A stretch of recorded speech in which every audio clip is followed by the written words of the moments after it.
Hi, I'm Jason Valen with Hard Money Bankers, and welcome to another great expert interview. My guest today is Nick Cuttonaro from the Linkbuilders and a few other online brands. So the best way to describe Nick is he is the man that pretty much knows everything that is going on online, anywhere from SEO to reputation management to internet marketing. Nick knows it. So I met Nick, I don't know, what's it, like 6 years ago or so, and I was instantly impressed with him because just his knowledge that he had online and just the ambition he had. He was in his 20s back then, and he was so ambitious. He had a new startup company called the Linkbuilders. I don't want to spoil too much stuff. Please, Nick, welcome to the show. Oh, thanks, Jason. Yeah, on the show. Yeah, absolutely. So, Nick, tell us a little bit about yourself and your background and how you got started. For sure. I got started before a lot of people knew internet marketing, or just the internet would be something that we're so reliant on today. So I got my start in 1999. It was through playing in a band. I was a bass guitar player in a band, and I created a band website at the time, and I wanted to get our music out to anyone and everyone that would listen. So this was around the era of Napster. So it was an opportunity for me to market something, which was content that my band and I were creating, and get that content out to anyone who would be interested in receiving it. So went on to learn HTML, and I created a website, and this was at a time before like Google Analytics, so the only analytics that I had was a little hit counter at the bottom of the website. That's right, I remember that. Yeah, and this was before I had a credit card at the time, so I would use a website called AngelFire for free web hosting, and I was able to get a guest book at the bottom of the website. So that was really how I was measuring success. There's a little hit counter at the bottom of my website, how many people were signing the guest book, where were they signing this guest book from, and that's what I was using to gauge success. And it was a lot of fun. Eventually went on to become aware and proficient in the area of affiliate marketing. Tell us a little bit about your digital agency, and just, many people might not know what that term is. Tell us a little bit about that. Sure. The Linkbuilders started in 2011. At that time, we really focused on SEO, more specifically off-page link building as a way to generate rankings on Google. Now, that method still works today. Google's framework is still built on links and distribution of content, and where that content is hosted and who's clicking through. So little has changed in that sense, other than the fact that we're focusing really on reputation management as it relates to an entire page of Google. So we work with brands as well as individuals to control and optimize everything a user would see on page one of Google. Okay, so interesting. So let's say, for instance, our company, Hard Money Bankers, it's important to us to, I don't know if this is still the term, the old school term was take over the block. And when someone types in a keyword of ours or our brand name, we want to be, we want to have a Google AdWord up top. We want our page, our Facebook page to be there, our homepage to be there, and everything few and far between. Is that the goal? Yeah, exactly. So you named the tactic right there, AdWords. That's something that we do for clients, branded AdWords, because you want to have that level of control. Even if a competitor is not bidding on your term, it's just giving every option that a user has on that search result to get to you, and that's what we do. Got it. So who is your ideal client? Who do you guys target? Let's say, I don't know, you're going to an event or you're going somewhere and you're trying to target somebody to pick up as a client. Who would that target business be? Maybe how many employees, how much revenue they want to spend with you, stuff like that. Sure. Ideal client for us are companies. in the direct response marketing space. So think products that are great for consumers, like supplements. It's going straight to consumer, not always B2B. And they're doing a lot of volume in terms of sales. And one bad review may really derail the company. It may inhibit them from getting conversions and ultimately growing the business. So we work with many companies who are launching new products, launching new brands that really want that level of control before product hits shelves, or maybe that product finds its affiliates reshape the marketing feel of the brand. So we work with brands proactively on brand launches. We also work with brands reactively. So when Google results are less than ideal, we'll function much like a PR company, where we create new positive results to suppress the negative results. Got it. And we also work with individuals too. So think first name, last name queries. And that's a big thing for individuals in, say, financial services. That's a really hot sector that we've just naturally done well in, because the stakes are so incredibly high for personal reputation. Or, like big name brand speakers like a Tony Robbins, like all of a sudden, someone goes and bashes him, and, they have enough power to get towards the top of Google, which could really harm someone like that. You guys do what you got to do to get them out of the way and put good stuff in front of bad. That's exactly what we do. And it's an important thing too. Some may be like, hey, we'll just let, Google's not the internet police, right? And I don't want to use the word like manipulating queries, because that's not what it is. But at the same time, you know how it is. All of a sudden, someone has a track record, a company's in business 100 years, they have a great track record, and there's one idiot online who puts a negative review on Yelp or whatever the case is, and all of a sudden that sneaks up, and that could ruin a lot for not necessarily that company, but for also their potential clients who could really utilize their services. So no, that's interesting. Any not too much behind the scenes, but any kind of tips or tricks that you guys follow to, without giving away any real proprietary information? Oh, for sure. I mean, I can tell you really what it is. It's a lot of hard work. Sure. There's a lot of content placements that need to happen. So we need to have really good relationships with websites and media partners where we can post great content on. Secondary, we need to go distribute that content next. So we need to build links to it. We need to share those articles on, say, Reddit, on Facebook, on social. There's a lot of moving parts to it, but ultimately it really boils down to really smart marketing. Sure. And putting constant pressure on the negative results through creating positive ones and continuously doing that until the desired result is achieved. Got it. And how many employees you guys have currently right now? 6 total. Six total. We're lean. We're mean. I really believe that our size is a competitive advantage of ours, and we can outpace agencies that are 2, 3, 4 times the size of us. What's one trick, let's call it, that you feel like you have to help you manage some employees? Because managing employees sucks for a lot of small business owners. A lot of small business owners don't feel like they started a business in order to have to go manage someone else and have them do it. They don't like that stuff. And when we started our company years ago, I never really wanted to take on any employees because I didn't want to manage it. I just wanted to do it myself. You have anything kind of growing pains throughout that you could recommend of, like, these are some of the processes we have in place with our employees to make their life easier and my life easier? Yeah, that's a great question, Jason.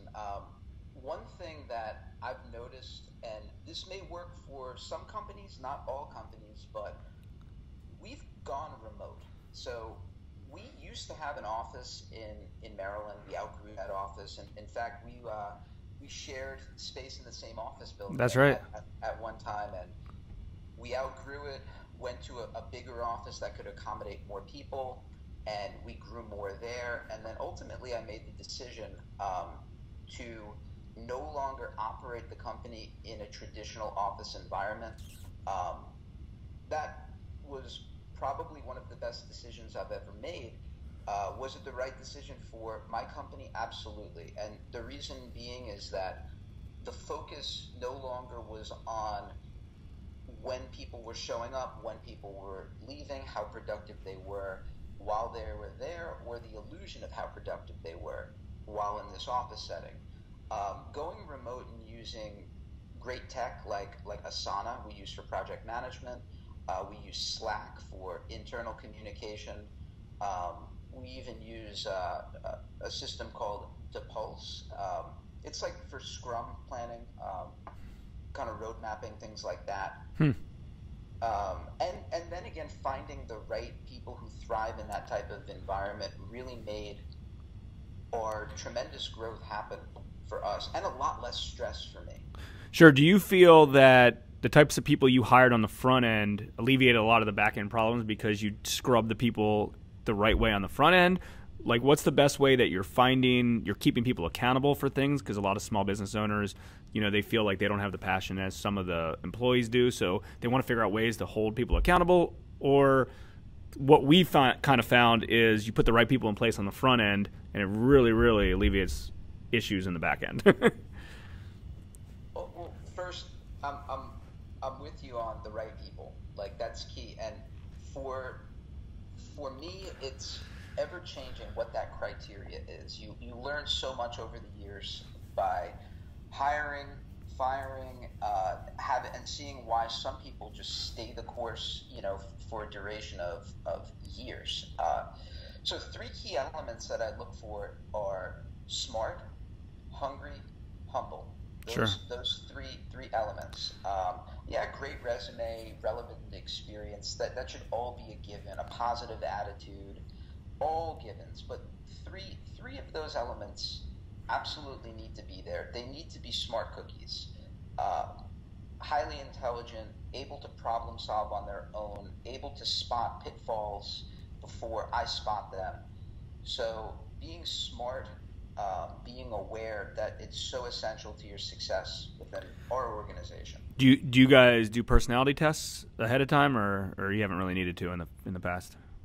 I'm familiar with the personality test. I can assess pretty quickly type A to type B. That's all I really. Yeah. Type A lends itself well, obviously, to sales and things like that. Type B, we need them. Hey, programmers, some of the best programmers I've worked with have been type B personalities. It's just knowing compatibility. So fair enough. Well, and it's a strong trait to understand those. We base everything off disc personality types, and we know exactly. We've got about the same, maybe 8 full-time employees, but anyways, and each job description, it's you need to have a certain personality type. Like, you're not going to be a salesperson and be in back office accounting. It's just not going to work, and vice versa. So it's important, and I think most small business owners need to learn one of the different ways to run personality tests, because you're right. I can run into people like that person's an I personality type on disc. That person's a C, things like that. So like, you learn that naturally. So it's good that you kind of have that. And every once in a while, some people do fall. I get stumbled by somebody. I think they're this personality type, then they're this person. We had an employee that had to let go recently after a few years. That I don't know how this person got past us, but you live and learn, as a learning experience. So what's the day in a life look like for you? Either, I don't know if you have all your days are very typical days. Maybe it's a day, what a typical week is, what you're trying to accomplish in a week. A lot of different business owners, some of them are grinding all day long from dusk till dawn. Some are spending a lot more time on personal development because they believe that that's very powerful for their success, and they're just kind of going in and doing high visionary stuff. What's kind of a day in the life for you? It depends on what's in front of me and what objectives I'm trying to achieve. So that's actually a really good question, Jason. I love it because it's so variable. So I'll give you an example. The month of September, I spent the bulk of that time in Curacao. I was out of the country. I was relaxing, recharging. I was deliberately not trying to get myself involved in the day-to-day. And I let Sean, our vice president, really handle operations and everything that needed to be handled. Managing the team, managing clients, managing new prospects. And those periods are good to let others on the team grow, and you can come back fresh because everybody needs to just tap out and then come back. But when I am working toward something, we'll start with the morning. I don't set an alarm clock, but I have a cute puppy that gets me up very early at around 6 in the morning. So I've been up early getting her out. She goes to the bathroom, bring her back in, feed her, and then from there, it's off to the races. I like the standing desk. I use that, and I'm really focused on what my day needs to consist of, and it all comes down to this. This is my biggest secret right here. One of these. Yep. Notepad. Check. Good old fashioned. Same thing. Notepad. Things get on the queue. If it's not super important, I'm out a few days, and I'll get it out a few days. But this method, just this one notepad and this pen right here. This has been my secret sauce since 2011. Yep. It's how I keep track of things because my brain is good, but I can't remember everything. But if it gets onto the notepad, it gets in the queue. So my day consists of handling emails, prospects, getting proposals out, overseeing how productive we are. So I'm playing high level at the same time, seeing who's doing what was executed, what was executed, communicated to the client, and I'm looking to see if those feedback loops are closed, and then we can move on.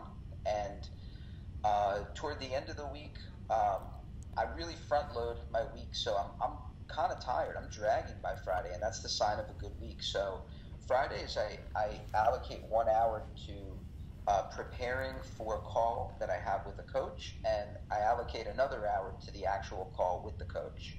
So Fridays are really reflective for me, and even prior to that call, I'm looking back on the week, seeing opportunities that may have been missed, and looking for ways that we can step on a landmine and get blown up. So sure. Fridays for thinking. So that's good to know. Your Fridays are kind of your thinking. I've never really thought about that because we've shared a coach in the past, or we had the same coach. I would say, and I was thinking about that when you just said that. I was like, yeah, I think I did my coaching sessions on a Tuesday, but I don't know why. Maybe it was because that's what fit in. But I understand the Friday thing. I think that makes sense. It's, hey, let's reflect on what it is, and then game plan for a really strong day. Do you work at all weekends? I do, and again, it depends on the weekend. So for me, I like doing preparation work Sunday evening. So 5 o'clock, 6 o'clock, I'm kind of migrating back to the computer, mapping out the week. I'm in a sauna. I'm looking to see what's on the docket. I'm assigning things that need to be assigned. I'm delegating things that I'm trying to get off my queue. So I like going into weeks where I have a good 3-4 hours of thinking time to myself. And I'll be honest, some of the best work I've ever produced has been on weekends, mainly because email isn't going off, Skype, Slack, they're not going off, text messages, nothing is happening. While everybody else is out enjoying themselves, I can do some really focused work, and I find it enjoyable. I really love doing as much as managing and as much as executing on vision as well. Sure. So, and it takes a lot of discipline because you don't have an office right anymore. You're out of your house, and everyone else is either out of their house or a small executive suite. So they're, it takes a lot of discipline to do that, because a lot of small business owners, my business partner Chris, he wrote an article for Entrepreneur or something recently that said work from work, home from home. I don't know if you ever saw that one. And, that's a trap that a lot of people come in. Like, it's the mental mindset. When he's here, he's grinding the entire time. And then when he's home, he's kind of just mentally recharging on stuff. And, different people are different things. So on your end, it's, hey, I got to figure out a way. I'm going to be at home and I'm going to be able to manage both sides of things. But again, most good entrepreneurs, most good business owners can combine the home and work thing into one. It's life. That's really what it is. I don't really think about work-life balance. For me, it's life. And that's an important mindset to have, I think, for me. Maybe other people will take a key takeaway from that. Because even when I'm on vacation, I'm still thinking about ideas. It's absolutely. Thinking, hey, if I'm in a resort swimming pool, I'm probably thinking about a business idea, or I'm taking some inspiration from travel of being in a foreign country and just seeing the way people respond to certain things, and maybe I can throw that into a marketing angle. So for me, the unbalance or lack of balance that some may perceive is my balance. So when I'm taking a break, I'm taking a big break. I'm really going to recharge. I'm going to make a deliberate effort to have systems in place so I don't even have to open the laptop unless it's an emergency. Exactly. Yeah. No, all good stuff. What's one thing you feel like you're lacking in your business, or kind of a two-part question, either that or something over the next, maybe towards the end of the year or in 2018 that you really, it's kind of been on top of your to-do list that you want to do, like a big thing. So either something you're not currently doing now that you're like, we need to get this done, or a new project that you want to implement. That's a great question. What I've found, my company, the Linkbuilders, we've fallen into a trap that many other marketing companies have fallen into, that we focus a lot on our clients. We do great work for our clients. We're communicating with our clients, and we're neglecting our own marketing. Yep. Our own efforts to get our message out, to say, hey, we do this, we can help you. And that's something that I've been thinking about, that I want to get a grip on. Actively looking to hire an individual that can help us with that and focus on internal brands that we own and operate. Because if we want to attract great clients, we have to put the best version of ourselves out there in the digital. It can't just be by email, by phone calls, because people who already do business with us, they get it. They're there, but they were once sold on us, likely through the digital or through a referral by somebody else. So that's something that I know we're lacking, and it's something I'm working toward getting better at for the remainder of this year. That's a huge lesson, I think, for any business owner. It's kind of like, how do you take dating advice from somebody who's not married, or a lot of different examples. And, Glenn in our office, he has his digital media company, Corner Unit Media, and I wrote on his board the other day, and I was like, you're doing such great work for your clients, but your clients want to come to you, and your clients want, think about this. Your clients want to come and they want you to do everything that you're currently doing already, and you're doing significantly more for them. It's going to be hard for you to attract new clients. When you attract new clients, he's like, oh, well, we did this for this company. We did this for this company. We did this for this company. Well, it's a lot easier if you just have a badass website, a badass social media profile, all this other stuff, and it's like, this is what we do. Look here. And they're like, yeah, I want to be exactly like you. And I think that's the case, not just in digital or online stuff, but everywhere. I mean, it's like you go buy a new construction house from a builder who has an awesome, brand new, fully updated house, and you're like, I want that house right there, your house. Cool, I'll make you that exact same house. So there's so many different examples in so many different businesses. So I agree with that. I think everyone gets stuck up on working for their clients, their customers, people that are paying them money every day to help them. But at the same time, it's important to take care of your own stuff as well. So I certainly appreciate that. So let's talk a little bit about goals. And I know you have goals in place because Tony helps coach you like me, and I always had good goals in place when I was working with him. Throw out where you think Nick is going to be in like 5 or 10 years. Nothing too crazy, but throw out like just a crazy goal, because at least on my end, we hit our 10-year goals in 3 years when we were working with our coach. Chris and I had 10-year goals for our lending company, and we hit them in 3 years. And those 10-year goals were goals I didn't think we could hit. I thought they were unimaginable, and we hit them in 3 years. And I'm like, wow, if that's the case, I need to think way bigger. So like I'm guessing that like your 10-year goal is pretty out there. Yeah, the thing is, the funny thing about those goals, I'd say probably 90% of entrepreneurs attach it to some sort of financial objective. Yep. And it's just the way we're wired. It's like playing a video game. You're constantly trying to beat the high score. Sure. You get better at the game. You learn how to dodge bullets, and you learn how to get through quicker, faster, and with ease and greater confidence. So coaching helps in that sense. But prior to coaching, was doing a respectable amount of business given the size of the agency.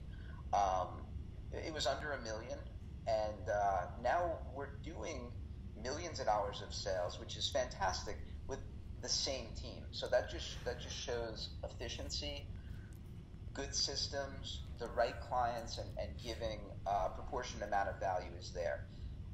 How large can we scale our services component of the business without it starting to buckle and cave? Well, that's to be determined. Those are good problems to have.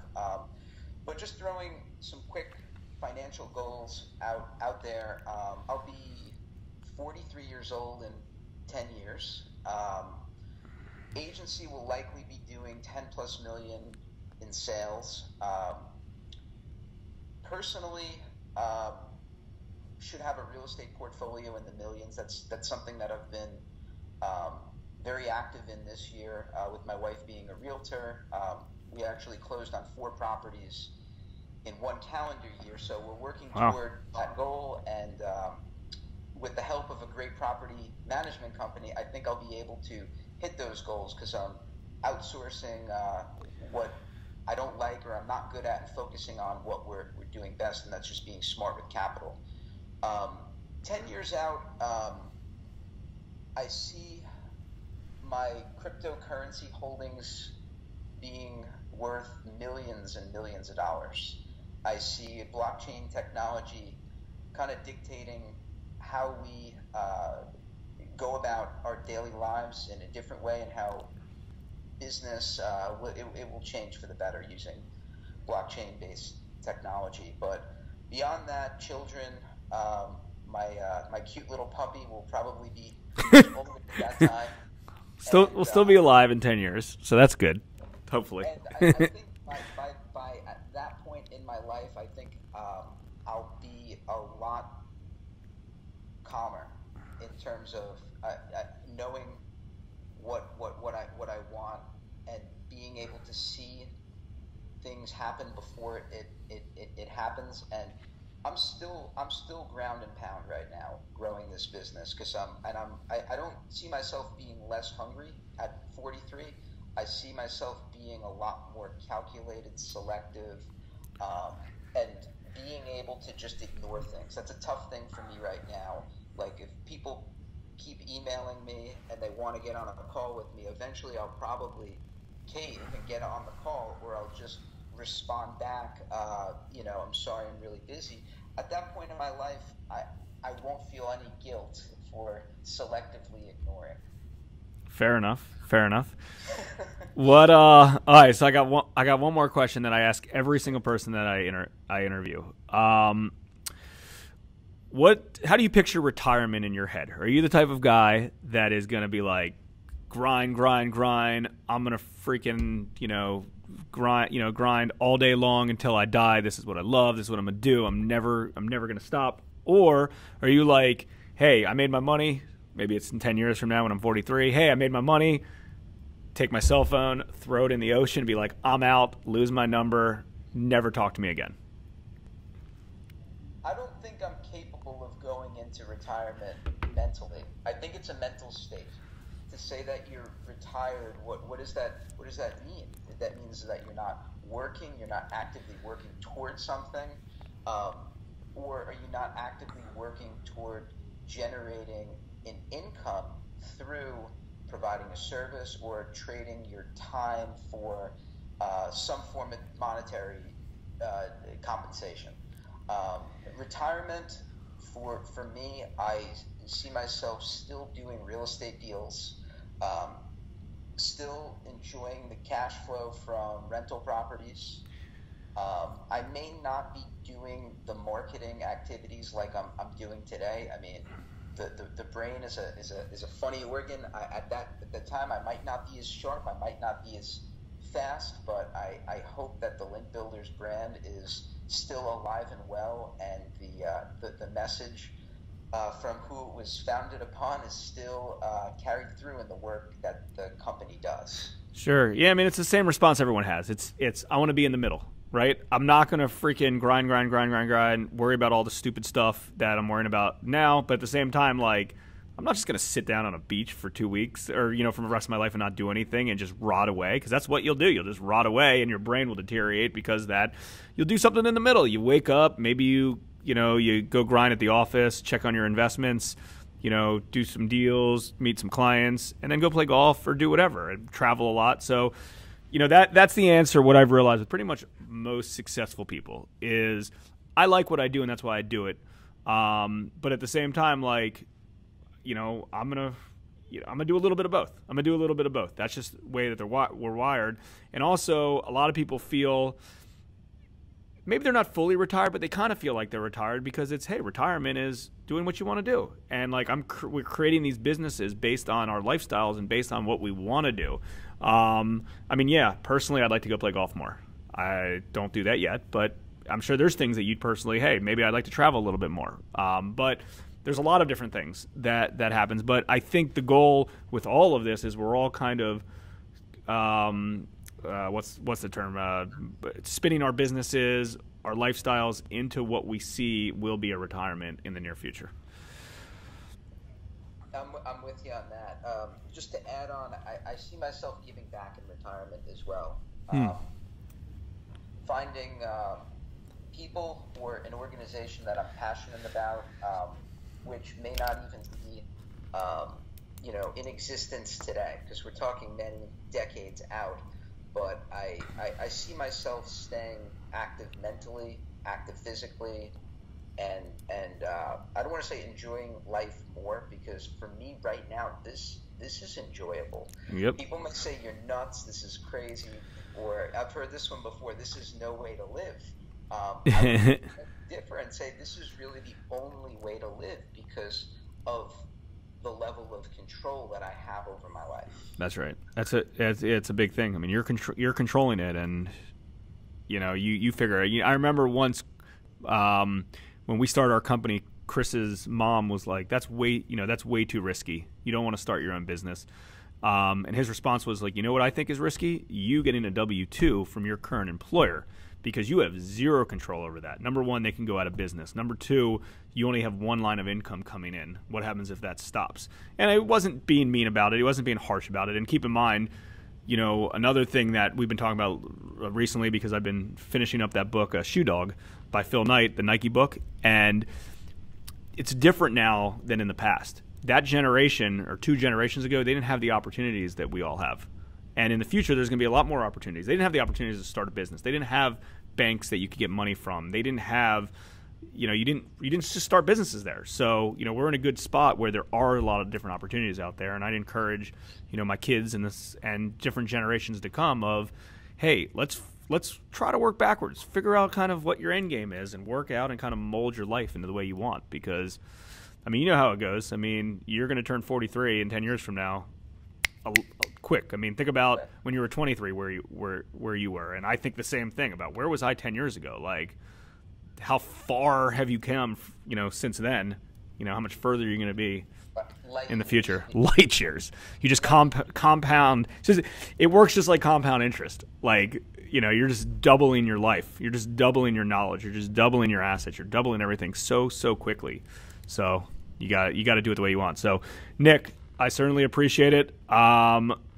Give everybody your contact information. What's the best way to get a hold of the Linkbuilders if they think that they're the right fit for you, or maybe, who knows? It's somebody who wants to reach out. Easiest way, without giving you my email address, which contains my last name. People will probably mess it up anyway. Just go to the linkbuilders.com, and you can go to the contact form from there. Those emails hit my inbox, and I can respond to anyone right from there. Perfect. Yeah, gave a lot of value. I love having small business owners, entrepreneurs, ambitious people on this show, just like you, because it gives a lot. It gives a lot to a lot of people, and there's no right or wrong way to live your life. There's no right or wrong way to live your business. As long as it works for you, and there's always tidbits that people got. I mean, I got some tidbits just from chatting with you, for the last 30 minutes. So hopefully everyone found this to be super entertaining, and it was. And again, Nick, I certainly appreciate it. Thanks, Jason.